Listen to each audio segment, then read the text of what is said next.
Agora vamos à análise política da semana com o Alexandre Garcia.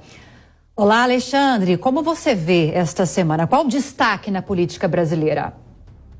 Bom, sem dúvida o destaque dessa semana é o destaque de hoje. É a nota das 3 Forças Armadas, Marinha, Exército e Aeronáutica. É uma nota inédita, porque, como vocês sabem, elas são instituições permanentes, é o que está no artigo 142 da Constituição. E elas se dirigem, nessa nota, às outras instituições e ao povo brasileiro. Elas são vinculadas ao Ministério da Defesa, mas não está presente na nota o Ministério da Defesa. Elas são subordinadas ao Comandante Supremo, que é o Presidente da República, mas não está na nota o nome do Presidente da República. Ela é assinada pelos 3 comandantes, que são oficiais generais de 4 estrelas, certamente com a aprovação do alto comando de cada uma dessas forças. Mas é inédito, porque elas se dirigem diretamente ao povo e às instituições, na defesa das liberdades, do devido processo legal, da Constituição, principalmente da liberdade de manifestação e expressão do pensamento. Agora, eu vou entrar em detalhes disso lá no final. Vou deixar o mais importante para o final. Antes, eu quero falar de outros fatos desta semana. E que outros fatos da semana você destaca, Alexandre? Certamente o início do processo de transição. Pois é, já começou a transição, o trabalho de transição em Brasília, e já decepcionou muita gente. Henrique Meirelles, por exemplo, que já foi presidente do Banco Central, estava cotado por um cargo econômico no Ministério.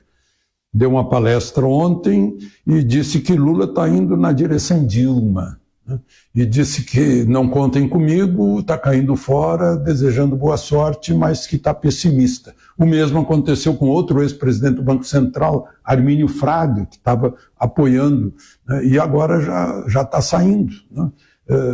Certamente por causa desse desequilíbrio fiscal, né, previsto aí, porque o futuro presidente está trabalhando com a ajuda de Renan Calheiros, que já foi ao TCU, para ver se não precisava, não iam considerar pedalada, né, porque eles estão querendo, agora precisa de uma reforma urgente, urgentíssima na Constituição para furar o teto de gastos, que foi a regra de ouro da economia, do equilíbrio das contas públicas.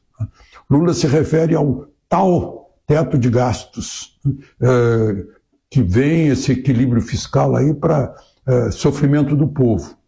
Certamente ele sabe que quando há desequilíbrio fiscal, há sofrimento do povo por causa da inflação, porque provoca a inflação. E aí o dinheiro que está no bolso do povo se desvaloriza, chega no fim do mês vale menos, né? Mas, enfim, está esse desespero aí correndo atrás de uma estão chamando de pedalada, mas uma emenda à Constituição, não sabem se vão ter, tem que ter 60% da Câmara, 60% do Senado.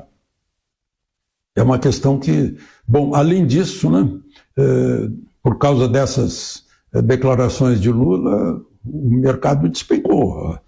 A bolsa despencou, o dólar subiu, né? Os investimentos pararam, estão esperando para saber o que vai acontecer. Mas não é só a área do chamado mercado, que é o mercado de capitais, mercado de câmbio, mercado financeiro, os investimentos, não é apenas isso. O agro também está assustado, né? Com a volta de invasões, talvez, estão falando em nomes como Boulos, Stedley para ministério, Marina Silva, que já foi ministra do Meio Ambiente, né? Então, essa transição está revelando aí que parece que vai ser a reprise de um filme. E o motivo da nota dos comandantes da Marinha, Exército e Aeronáutica, Alexandre? Não foi esse o motivo. O motivo é essa agressão que temos visto às liberdades, aos direitos, ao devido processo legal, à Constituição, imposição de censura, né? E as manifestações na frente dos quartéis. A nota dos 3 comandantes militares começa se referindo exatamente a essas manifestações. Eu anotei aqui, fiz um resuminho da nota para a gente, digamos, fazer a interpretação dela, né? Em primeiro lugar, eles reafirmam compromisso irrestrito e inabalável com o povo brasileiro, a democracia, com base na tradição de estarem sempre presentes e moderadoras nos momentos mais importantes da vida nacional. Aquela questão de poder moderador. Está mencionado aí, no primeiro parágrafo dessa nota, dessa importantíssima nota. Depois, a Constituição estabelece deveres e direitos que têm que ser observados pelos brasileiros e pelas instituições, especialmente sobre a livre manifestação do pensamento, a liberdade de reunião pacífica e a livre locomoção. Eu estou fazendo um resumo da nota. Aí lembram que no ano passado foi aprovada e sancionada e publicada a Lei 14.197, que afirma que não é crime a manifestação crítica aos poderes constitucionais. Vale dizer, não é crime criticar o Supremo, não? Ou criticar o presidente da República, ou criticar o Poder Legislativo. Os poderes, ou criticar mesmo o Exército, Marinha, Aeronáutica. Não?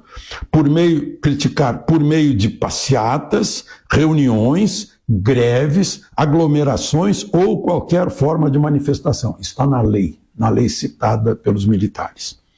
Aí eles dizem, assim são condenáveis restrições de direitos por parte de agentes públicos ou excesso que põe em risco a segurança pública ou alimenta a desarmonia. Ou seja, de um lado, está condenando a autoridade pública, imagina-se quem, né? E por outro lado, avisando que as manifestações também não podem cometer excessos que prejudiquem os outros. A solução de controvérsias é no devido processo legal, que está abandonado, né? E cabe às autoridades instituídas pelo povo, eles estão chamando a atenção de que o povo é a origem do poder. No exercício do poder que emana do povo, a imediata atenção às demandas legais e legítimas. Está exortando as autoridades, olha, atendam às demandas do povo, que sejam legais e legítimas. Legal é o que está na lei, legítimo é o que é legitimado pela moral, pela ética, pelos costumes. Reiteramos a importância na independência dos poderes, em particular a Casa do Povo, em nome da qual, né, atua o Legislativo para corrigir possíveis arbitrariedades ou descaminhos autocráticos que possam colocar em risco a liberdade. Aí só faltou botar o nome. Né? E onde?